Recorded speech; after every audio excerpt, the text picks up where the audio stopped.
August 5th, 1993, 10 a.m., the Khamar-Daban mountain range in southern Siberia, at an altitude of 2,396 meters above sea level.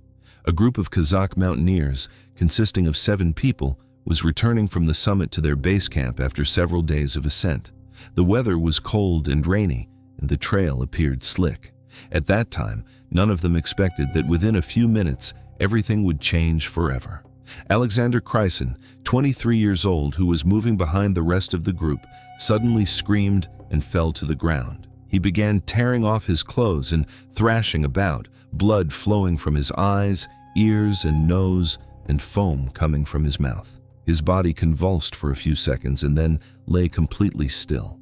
Lyudmila Korovina, the 41-year-old leader of the group, immediately ran toward him. But before she could reach Alexander, she too fell to the ground in the same manner. Blood streamed from her face, and she died beside the body of her student. Tatiana Filipenko, 24 years old, suddenly stopped, brought her hands to her throat, and began to choke. She then went to a boulder and slammed her head against it with all her strength until she lost consciousness and never regained it. Victoria Zalesova and Timur Bapanov, overwhelmed by terror, tried to run downhill and get away from the area quickly, but only a few meters away, both fell to the ground, vomited, and went lifeless. Denis Shvachkin, 19 years old, was the last one. He too, after a few steps, convulsed and fell to the ground. One person survived, Valentina Utachenko.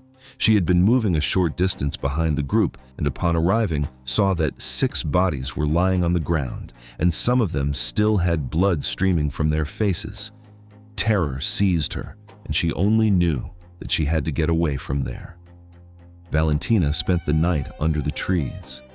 The next day, despite her overwhelming fear, she walked for 4 days along the power lines until she reached a river. On August 9th, a group of Ukrainian kayakers found her by the river. Valentina was half dead, trembling, and in deep shock. The official search for the bodies did not begin until August 24th. When rescuers arrived at the scene was utterly horrific. The corpses had their eyes hollowed out, and maggots were moving in their faces.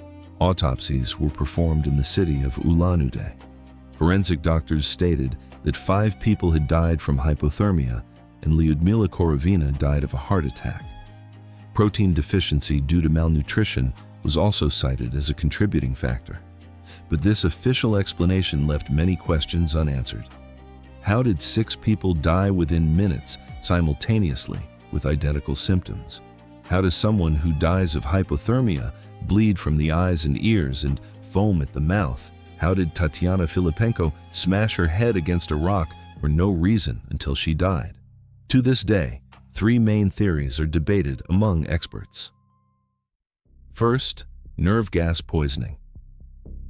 The Siberian region, during the Soviet era, was one of the primary centers for the development and testing of chemical weapons.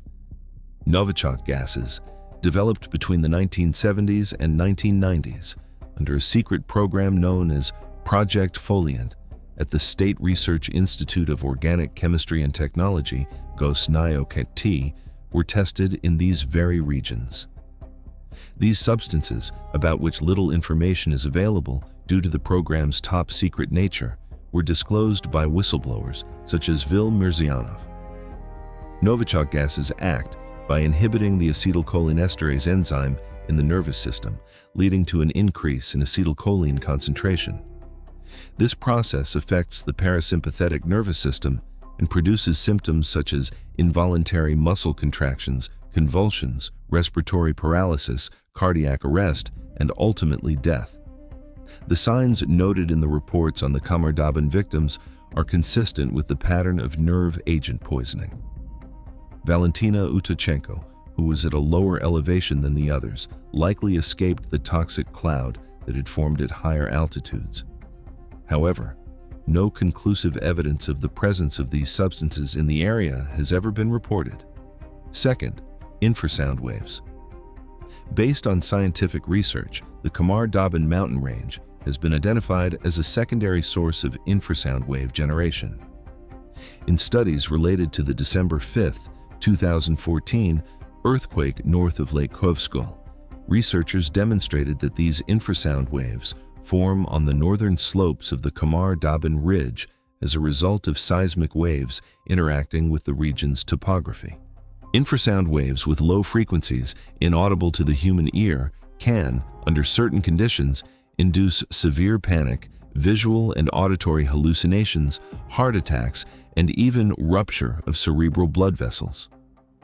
This theory could explain the reported behaviors, such as one victim smashing her head against a rock or the group leader's sudden heart attack, but it has never been definitively investigated in relation to this incident. Third, human negligence and malnutrition.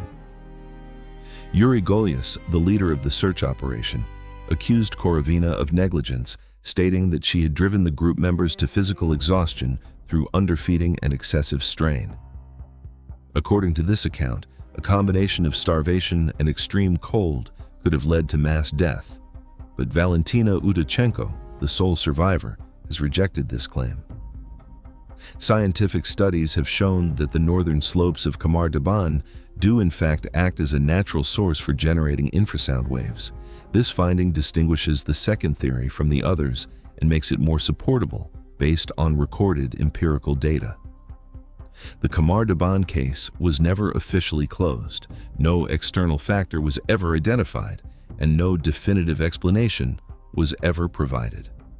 Valentina Utachenko, the only survivor, remained silent about that day for 25 years.